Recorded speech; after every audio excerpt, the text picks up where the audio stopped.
ওকে, আমাদের আজকের টপিক হচ্ছে ব্যারো রিসেপ্টর। হ্যাঁ, শোনেন, এই ব্যারো রিসেপ্টর এটা একটু জটিল মেকানিজম। নরমালি আমরা সংবহন পড়ছি, তারপরে মায়োজেনিক নিয়ন্ত্রণ পড়ছি, এগুলো আমরা চিত্র দিয়ে এক হার্টের মধ্যে কমপ্লিট করে ফেলতে পারছি। কিন্তু ব্যারো রিসেপ্টর এটাতে আমাদের দেখেন ব্রেন, তারপরে নেফ্রন, এই জিনিসগুলো পেরিফেরাল আরো অর্গান আমাদেরকে ইনভলভ করতে হচ্ছে। এই জন্য এটা একটু ভালো মতো বুঝেন। আমাদের 20 মিনিটের মতো সময় লাগবে পুরাটা বলতে, ঠিক আছে? তো সবাই বের করেন, বইয়ে হচ্ছে 216 না 17 পৃষ্ঠা জানি। না না না, 216 আগের পৃষ্ঠা জান। ব্যারো রিসেপ্টর হেডিং দেওয়া আছে, রক্তের রক্তচাপ নিয়ন্ত্রণ না কি জানি একটা হেডিং দেওয়া আছে, দেখেন। হ্যাঁ, রক্তচাপ নিয়ন্ত্রণে ব্যারো রিসেপ্টরের ভূমিকা। ওখানে প্রথম লাইনে রক্তচাপের সংজ্ঞা দেওয়া আছে, দেখেন। রক্তচাপ কাকে বলে? যদি আমি বলি এটা একটা রক্তনালী, হ্যাঁ, এই গুনগুন করবেন না। মনে করেন এই রক্তনালীর মধ্যে দিয়ে ব্লাড প্রবাহিত হচ্ছে, এই যে ব্লাড ফ্লো হচ্ছে ধরেন। এখন এই রক্তগুলো এই প্রাচীরে একটা প্রেসার দিবে না, অথবা আমি যদি প্রেসার প্রাচীর ভাবে হাত দিয়ে আমি ফিল করতে পারবো যে ব্লাড যাচ্ছে কি যাচ্ছে না, ওই প্রেসারটাকে বলা হয় রক্তচাপ। ঠিক আছে? তাহলে রক্তচাপ কাকে বলতেছে? যে রক্তনালীর মধ্য দিয়ে প্রবাহিত হওয়ার সময় রক্তনালীর প্রাচীরে যে চাপটা প্রয়োগ করে সেটাই কি? রক্তচাপ। ঠিক আছে? রক্তচাপ দুইটা সময় হইতে পারে। একটা হচ্ছে ভেন্ট্রিকলের সিস্টলের সময়। ভেন্ট্রিকলের সিস্টল মানে কি? যখন ধরেন এটা হার্ট, এই হার্ট যখন ভেন্ট্রিকল মানে নিলয়ের সংকোচন হবে, রক্ত এদিক দিয়ে বের হবে, তার মানে অক্সিজেন যুক্ত রক্ত বের হয়ে সারা দেহে যাচ্ছে, তখন আমি বডির যে কোনো ধমনীতে যদি হাত রাখি আমি ফিল করতে পারবো যে ব্লাড এসে পৌঁছাচ্ছে। ওই সময় ব্লাডের পরিমাণটা বেশি থাকে। কিন্তু যখন ভেন্ট্রিকলটা প্রসারিত অবস্থায় থাকবে তখন কি ওই রক্তনালীতে প্রেসার বেশি থাকবে? কম। তাহলে ব্লাড প্রেসার দুই ধরনের, একটা ভেন্ট্রিকলের সিস্টলের সময় আর একটা ভেন্ট্রিকলের ডায়াস্টলের সময়। যেটা সিস্টলের সময় হয় সেটাকে বলা হয় সিস্টোলিক চাপ, আর যেটা ডায়াস্টলের সময় হয় সেটা ডায়াস্টলিক চাপ। তাহলে বোঝাই যাচ্ছে সিস্টোলিক চাপের মান বেশি হবে। এটা রেঞ্জ 100 থেকে 139, যেটার গড় হচ্ছে 120। সিস্টোলিক চাপের গড় কত? 120। আর ডায়াস্টলিক চাপ যেটা, সেটা হচ্ছে 60 থেকে 89, যেটার গড় হচ্ছে 80। তাহলে নরমাল রেঞ্জ হচ্ছে আমাদের এগুলো। কিন্তু যদি আমরা প্রেসার দুইটা মিলে বলি তাহলে কত? 120/80। ঠিক আছে? তাহলে 120 যেটা, এটা সিস্টোলিক চাপ। সংজ্ঞা আসতে পারে সিস্টোলিক চাপ কাকে বলে। ভেন্ট্রিকলের সিস্টলের সময় রক্ত যে চাপটা প্রদান করে সেটা সিস্টোলিক চাপ, ডায়াস্টলের সময় যেটা দেয় সেটা ডায়াস্টলিক চাপ। ক্লিয়ার? রক্তচাপ মাপার যন্ত্রের নাম হচ্ছে স্ফিগমোম্যানোমিটার। স্ফিগমোম্যানোমিটার, এটা এমসিকিউ এর জন্য ইম্পর্টেন্ট। ঠিক আছে? খুবই ইম্পর্টেন্ট এমসিকিউ এর জন্য। আচ্ছা, এবার এখানে একটা জিনিস দেখেন, আমি এখানে ব্যারো রিসেপ্টর, ব্যারো কথার অর্থ হচ্ছে চাপ। ঠিক আছে? তাহলে রিসেপ্টর মানে হচ্ছে গ্রাহক। তাহলে চাপকে বা চাপের পরিমাণটাকে গ্রহণ করতে পারে এরকম একটা স্নায়ু প্রান্ত যারা কি গ্রহণ করতে পারে? চাপ। বেশি না কম এটা বুঝতে পারে, ওই ধরনের স্নায়ু প্রান্ত গুলাকে বলতেছি আমরা কি? Barrow receptor. ঠিক আছে? ব্যারো রিসেপ্টর দুই ধরনের। এক ধরনের ব্যারো রিসেপ্টর উচ্চ চাপটাকে মেজার করতে পারে বা সেন্স করতে পারে, আর একটা নিম্ন চাপ। মানে ব্যাপারটা হচ্ছে ধরেন এর পক্ষে, এই উচ্চ চাপের পক্ষে ক্ষমতা আছে যে ব্লাড প্রেসার যদি নরমালের চাইতে বেশি হয়ে যায়, 120টা যদি 140 হয়ে যায়, 80টা যদি 90 হয়ে যায়, তখন ওই চাপটা সে ফিল করতে পারবে এবং সে সেটার বিরুদ্ধে মানে ব্রেনে সিগন্যাল পাঠাতে পারবে। কিন্তু যদি ব্লাড প্রেসার 120 এর জায়গায় 100 হয়ে যায় তখন তার পক্ষে সম্ভব না, কিন্তু নিম্নচাপ সেটা সেন্স করতে পারবে। বুঝতে পারছেন? তাহলে যে ব্যারো রিসেপ্টর যেই চাপটা সেন্স করতে পারে বা যেই গ্রহণ করতে পারে সিগন্যালটা, তাকে সেই নামেই ডাকা হচ্ছে উচ্চচাপ ব্যারো রিসেপ্টর, নিম্নচাপ ব্যারো রিসেপ্টর।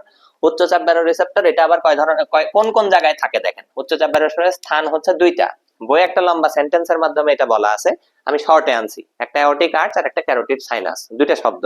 কি কি বললাম? Aortic arch, carotid sinus.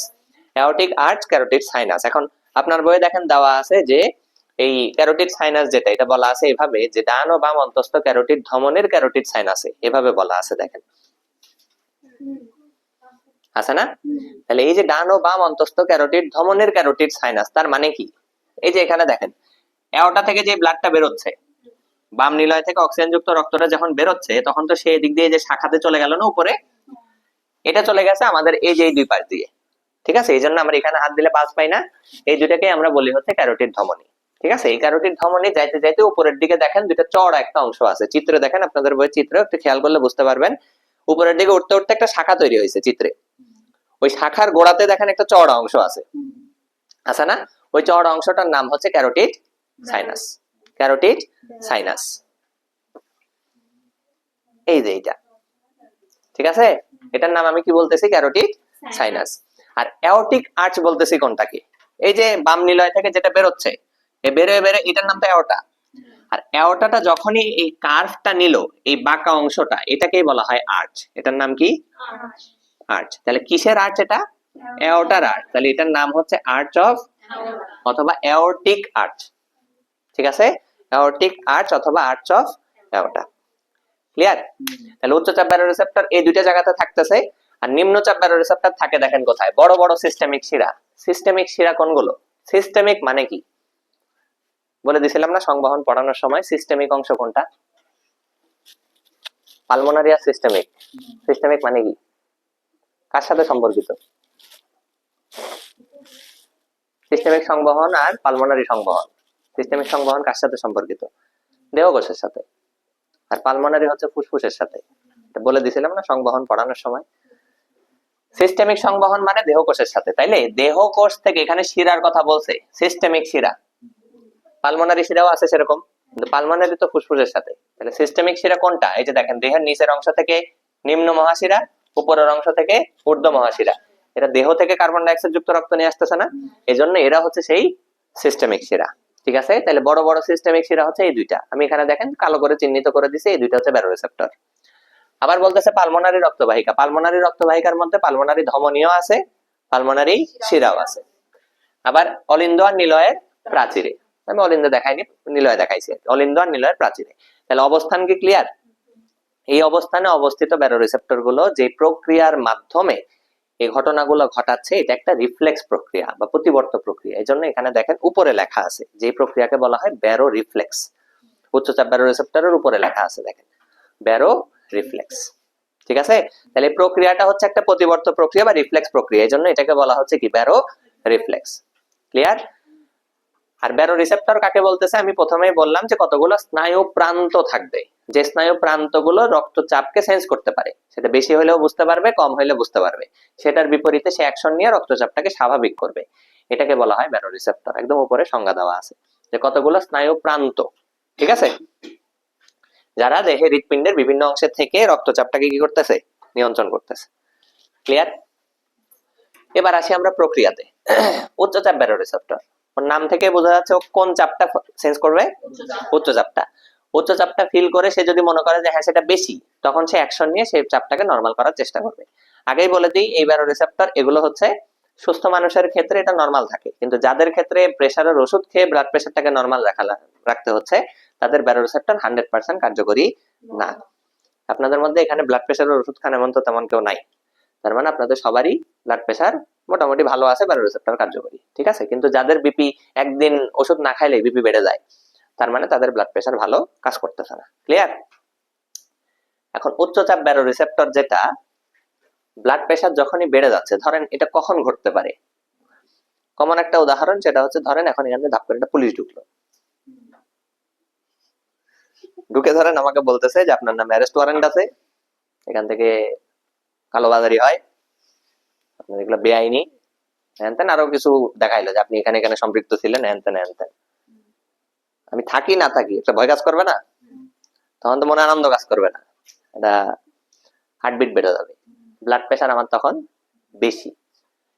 তারপর মুহূর্তে সে আমাকে বললো আরে ভাই মজা করছিলাম এমনিতে, মেজাজ তো খারাপ হবেই, কিন্তু তারপর মুহূর্তে একটু রিলিফ লাগবে, ব্লাড প্রেশার আবার কি হয়ে যাবে, নর্মাল হয়ে যাবে।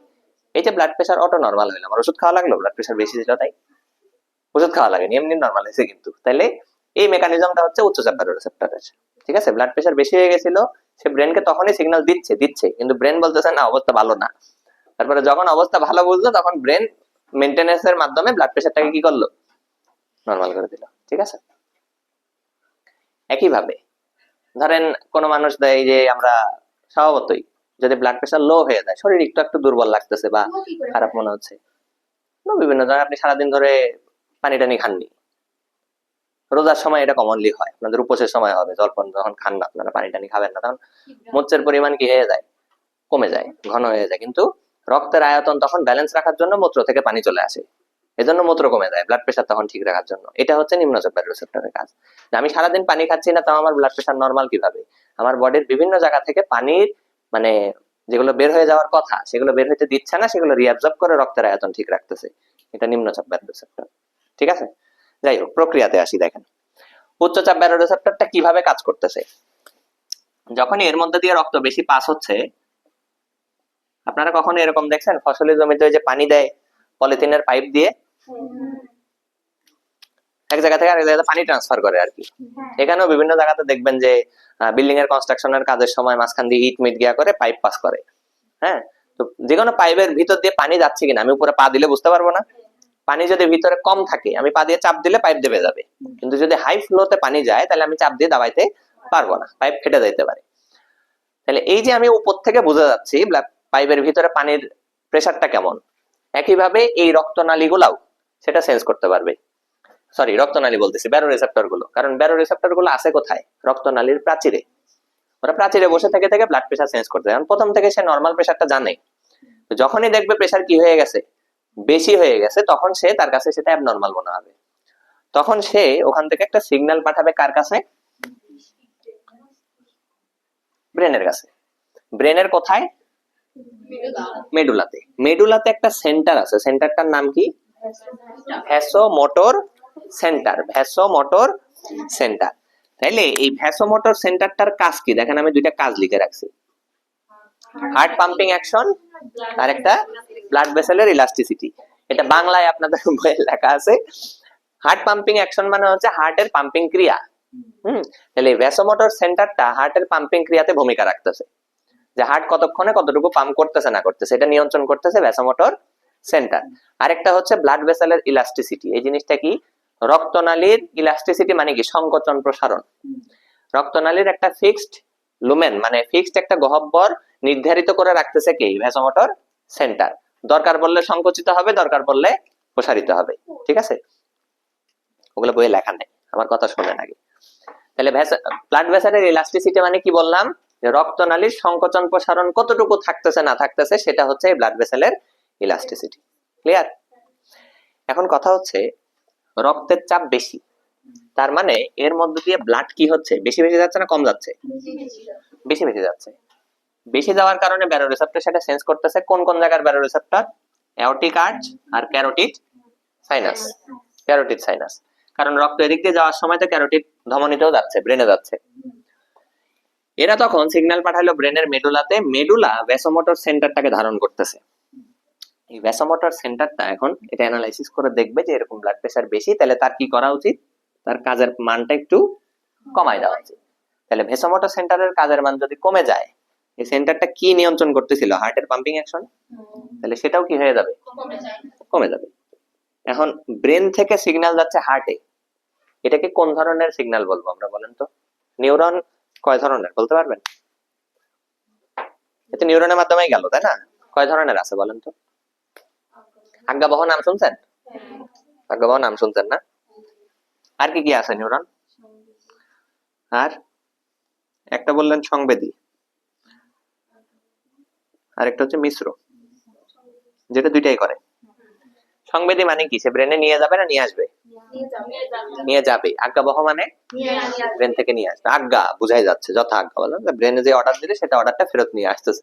তাহলে আজ্ঞাবহ। আজ্ঞাবহর ভালো নাম হচ্ছে চেষ্টীয়।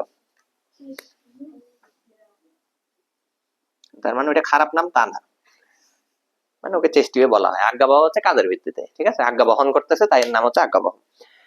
এটা কোনটা বলেন তো? এটা কোন নিউরনের মাধ্যমে হচ্ছে এই কাজটা? সংবেদী না আজ্ঞাবহ? আজ্ঞাবহ, কারণ ব্রেন থেকে হার্টে যাচ্ছে।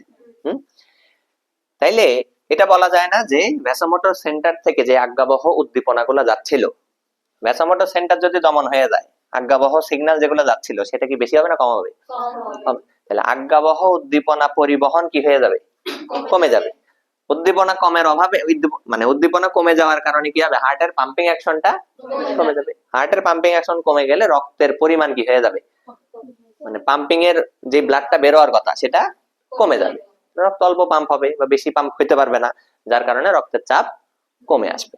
আরেকটা কাজ করতে পারে, সেটা হচ্ছে রক্তের ব্লাড ভেসেল ইলাস্টিসিটি। রক্ত নালী যদি ধরেন এরকম অবস্থায় ছিল, সেটাকে রূপান্তর করে এরকম বানাই দিছে। ধরেন এটা এ, এটা বি, তাহলে এটা আরেকটু বড় করি তাহলে ভালো বোঝা যাবে। এই যে ধরেন এটা, তাহলে বি এর আয়তন বেশি না? তাহলে ওই একই পরিমাণ ধরেন 100 ml ব্লাড আছে, এখানেও 100 ml ব্লাড আছে, তাহলে কোনটাতে চাপ বেশি হবে? এতে, তাই না? তাহলে ছিল এতে, কিন্তু রক্তনালী প্রসারিত করায় দিছে, তখন সেটা বি হয়ে গেছে, চাপ তখন কি হয়ে গেছে? বুঝতে পারছেন? এই দুইটা ভূমিকা পালনের মাধ্যমে উচ্চচাপ ব্যারোরেসেপ্টর কাজ করে। একটা হচ্ছে ভ্যাসোমোটর সেন্টারকে দমন করে পাম্পিং অ্যাকশন কমায় দিবে। পাম্পিং কমায় দিলে কি হবে? রক্ত বের হবে কম, চাপ হয়ে যাবে কম। আর একটা রক্তনালীকে প্রসারিত করে দিবে। ক্লিয়ার? এবার বইয়ে আসেন।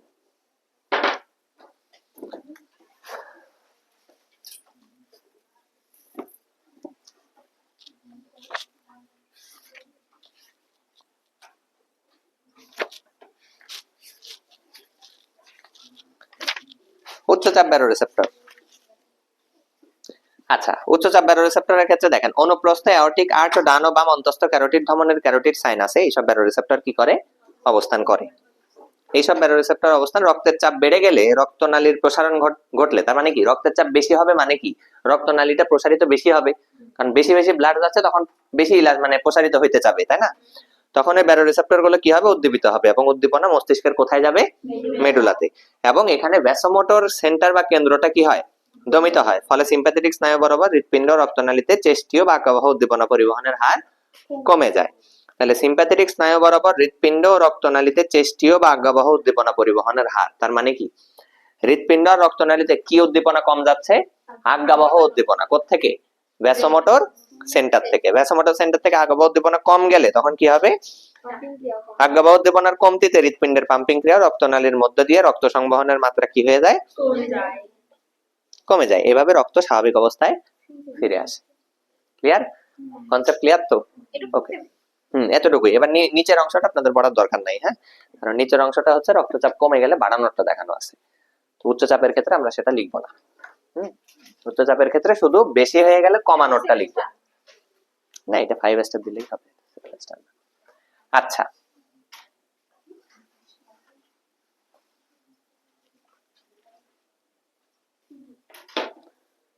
এবার আসি নিম্নচাপ ব্যারোরেসেপ্টর। নিম্নচাপ ব্যারোরেসেপ্টরের অবস্থান বলে দিছি, বড় বড় সিস্টেমিক শিরা, পালমোনারি রক্তবাহিকা, অলিন্দ নিলয়ের প্রাচীর।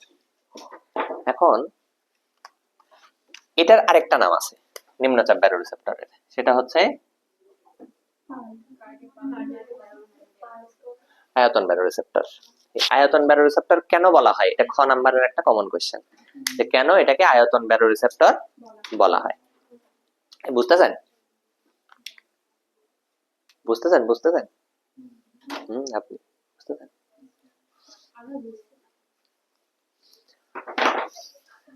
আচ্ছা, আয়তন ব্যারোরেসেপ্টর কেন বলা হয়? এটা খ নাম্বারের একটা পেড কোশ্চেন। এটা আমরা অ্যানসার মানে পড়তে থাকলে অটো অ্যানসার বের হয়ে আসবে। দেখেন, রক্তের চাপ কমে গেছে, নিম্নচাপ ব্যারোরেসেপ্টর সেটা সেন্স করছে, তাইলে বিপি কম, সেই সিগন্যালটা এই, আচ্ছা এখানে আমি দিছি, এখানেই তো দেওয়া যায়। বিপি লো, সিগন্যাল এখান থেকে চলে গেছে কোথায়? ব্রেনে। ব্রেনের কোথায়? হাইপোথ্যালামাসে। হাইপোথ্যালামাস থেকে সিগন্যাল কোথায় গেছে? পিটুইটারিতে। পিটুইটারির খণ্ড আবার কয়টা? দুইটা, একটা অগ্র আর একটা পশ্চাৎ। অগ্রখণ্ডের ইংলিশ নাম দেখেন, এডিনো হাইপোফাইসিস। Adenohypophysis. আর পশ্চাৎ খণ্ডের আরেক নাম হচ্ছে নিউরো হাইপোফাইসিস। Neuro hypophysis. আপনার বই এডিনোটা দেওয়া নাই, নিউরোটা দেওয়া আছে, ঠিক আছে? অগ্র পশ্চাৎ কোনোটাই দেওয়া নাই, শুধু নিউরো কথাটা বলা আছে, নিউরো হাইপোফাইসিস। হ্যাঁ, আচ্ছা দেখেন, তাহলে হাইপোথ্যালামাসের পিটুইটারি থেকে, পিটুইটারির আবার কোন খণ্ড? পশ্চাৎ খণ্ড থেকে বা নিউরো হাইপোফাইসিস থেকে একটা হরমোন বের হয়, যেটার নাম হচ্ছে এডিএইচ, যেটার আরেক নাম ভ্যাসোপ্রেসিন। আরেক নাম কি? ভ্যাসোপ্রেসিন। ঠিক আছে, এডিএইচ আরেক নাম কি? ভ্যাসোপ্রেসিন। এই এডিএইচ এর ফুল নাম কি?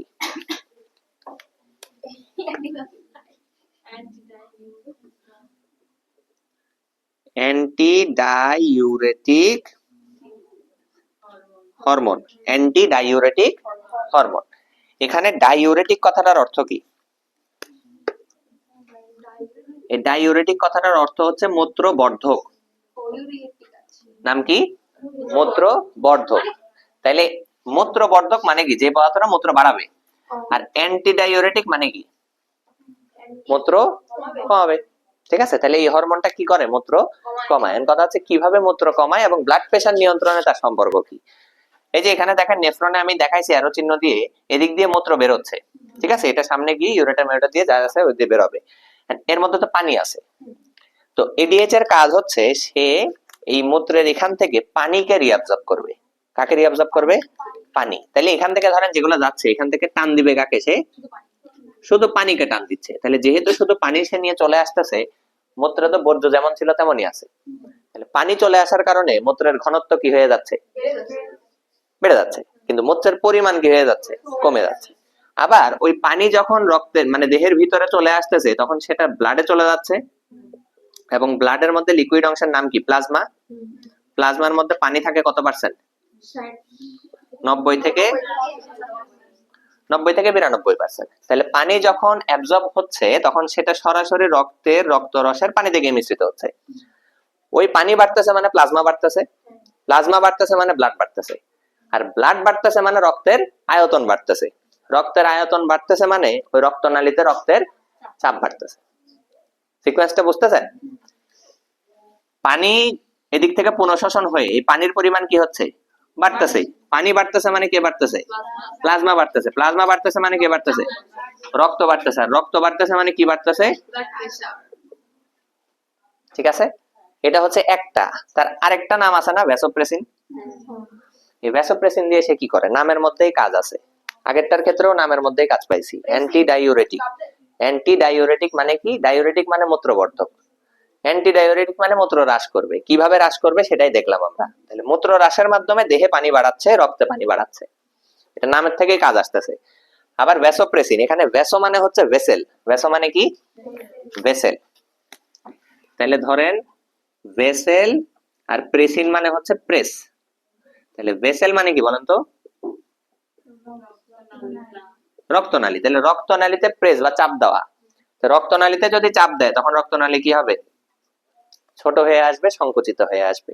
তাহলে রক্তনালী সংকুচিত হয়ে গেলে চাপ বাড়বে না কমবে, বাড়বে। ওই সেম থিওরি, ধরেন এটা রক্তনালী, এর মধ্যে দিয়ে ব্লাড যাচ্ছে, ধরেন কত এমএল বলবো, 100 এমএল ধরেন। ঠিক আছে, এই একই পরিমাণ রক্ত যদি এর মধ্যে দিয়ে যায় তাহলে চাপ কি হবে, বেশি হবে না, রক্তনালী তো মানে সরু হয়ে গেছে অনেক। তাহলে দুইটা ভাবে সে কাজ করতে পারতেছে, একটা হচ্ছে কি ভ্যাসোপ্রেসিন হিসেবে ভেসেলকে প্রেসের মাধ্যমে, আর একটা এডিএইচ বা অ্যান্টি ডাইউরেটিক হরমোনের মাধ্যমে। ঠিক আছে, আচ্ছা। এখানে আরেকটা জটিল মেকানিজম আছে, সেটা হচ্ছে এই জিনিসটার নাম কি বলেন তো, গ্লোমেরুলাস। এই গ্লোমেরুলাসের নিকটবর্তী একটা কোষ আছে, গ্লোমেরুলাসের নিকটবর্তী একটা কোষ আছে যেটার নাম হচ্ছে জাক্সটা গ্লোমেরুলার কোষ। কি কোষ, ঠিক আছে, জাক্সটা গ্লোমেরুলার কোষ। এখন আমি এই জাক্সটা গ্লোমেরুলার কোষ থেকে একটা হরমোন এনজাইম আসে যেটার নাম হচ্ছে রেনিন। ওই রেনিন এনজাইমটা রক্তের চাপ বাড়াতে সাহায্য করে। কিভাবে, আমি এটা একটা ফ্লোচার্ট দিয়ে দেখাচ্ছি। দেখেন, ধরেন এটা হচ্ছে কিডনি, এই কিডনি থেকে একটা হরমোন আসে, বললাম নাম কি, সরি এনজাইম, নাম কি, রেনিন। এই রেনিনটা চলে গেছে, যকৃত থেকে একটা হরমোন পড়ছিলেন আপনারা, মনে আছে, অ্যানজিওটেনসিনোজেন। অ্যানজিওটেনসিনোজেন 1, এটা সক্রিয় না নিষ্ক্রিয়, নিষ্ক্রিয়, জেন আছে শেষে। এই জেন দেখে আমরা বুঝবো এটা কি, এটা কই থেকে আসে বললাম, যকৃত থেকে আসে। এই অ্যানজিওটেনসিনোজেন যেহেতু নিষ্ক্রিয়, এই রেনিন এনজাইম এটাকে কি করবে, সক্রিয় অ্যানজিওটেনসিনে কনভার্ট করবে, জেনটা হারাই গেল। এরপর এই অ্যানজিওটেনসিনটা আবার কনভার্ট হয়ে তৈরি হবে অ্যানজিওটেনসিন 2। 1 ছিল, কি হইলো, 2 হলো। এই রূপান্তরে হেল্প করছে একটা এনজাইম, সেটার নাম হচ্ছে এসিই। নাম কি, এসিই। এসিই এর ফুল ফর্ম কি, অ্যানজিওটেনসিন কনভার্টিং এনজাইম। নাম কি বললাম, কনভার্টিং এনজাইম। অ্যানজিওটেনসিন কে কনভার্ট করলো 1 থেকে 2 তে, এজন্য তার নাম অ্যানজিওটেনসিন কনভার্টিং এনজাইম। এই এনজাইমটা আসে কোথা থেকে, ফুসফুস থেকে। ঠিক আছে, ফুসফুস থেকে অ্যানজিওটেনসিন কনভার্টিং এনজাইমটা আসলো। এখন এই অ্যানজিওটেনসিন 1 থেকে যে 2 হইলো, এই 2 এর দুইটা কাজ আছে। একটা, সে এডিএইচ এর পরিমাণকে বৃদ্ধি করে, আরেকটা সে অ্যালডোস্টেরনের পরিমাণ বৃদ্ধি করে। তাহলে এই দুইটা হরমোনের পরিমাণ সে কি করলো? বৃদ্ধি করলো। এখন এডিএইচ এর কাজ তো আমরা একটু আগে পড়লামই, এক পানির পরিমাণ বাড়াইলো দেহে, আর একটা রক্তনালী সংকোচন করলো। অ্যালডোস্টেরনের কাজ কি? অ্যালডোস্টেরনের কাজ হচ্ছে সে দেহের ভিতরে এই একই পদ্ধতিতে ওই যখন পানি টানছিল সে, আর সে টানবে কি? Sodium, sodium ion. Sodium ion তো পানি ছাড়া থাকতে পারবে না, আয়নিত হইতে হলে কি লাগবে? পানি লাগবে।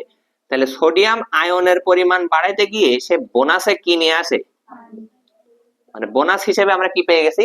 পানি। তাহলে অ্যালডোস্টেরনও কি করতেছে? দেহের ভিতরে পানির পরিমাণ বাড়াচ্ছে। আর দেহের মধ্যে পানির পরিমাণ বাড়ানো মানে কি? প্লাজমাতে পানি বাড়া, প্লাজমা বাড়া মানে রক্ত বাড়া, রক্ত বাড়া মানে রক্তের চাপ বাড়া। ঠিক আছে, এবার আমরা একটু বইয়ে যাই। নিম্নচাপ ব্যারোরিসেপ্টর দেখেন কোথায় কোথায় অবস্থিত সেটা গেল। এই ধরনের, আচ্ছা, এইসব রিসেপ্টর রক্তের আয়তন নিয়ন্ত্রণের মাধ্যমে রক্তচাপ কি রাখে? স্বাভাবিক রাখে। রক্তের আয়তন কমে গেলে রক্তচাপও কি হয়? কমে যায়। তখন আয়তন রিসেপ্টর মস্তিষ্কের হাইপোথ্যালামাসে বার্তা প্রেরণ করে। তাহলে বোর্ডের সাথে মিলান আবার। ব্যারোরিসেপ্টর ব্লাড প্রেসার কমে গেছে, সিগন্যাল পাঠাইছে কোথায়? হাইপোথ্যালামাস। এরপরে দেখেন হাইপোথ্যালামাস থেকে সিগন্যাল গেল কোথায়? পিটুইটারি গ্রন্থির নিউরো হাইপোফাইসিসে। পিটুইটারি এর মধ্যে দুইটা খণ্ড, অগ্রটার নাম অ্যাডিনো হাইপোফাইসিস, পশ্চাৎটার নাম নিউরো। তাহলে নিউরো হাইপোফাইসিসে গেল সিগন্যালটা। এখান থেকে দুইটা হরমোন আসে, সরি একটা হরমোন আসে, সেটা হচ্ছে অ্যান্টিডাইউরেটিক হরমোন বা ভ্যাসোপ্রেসিন।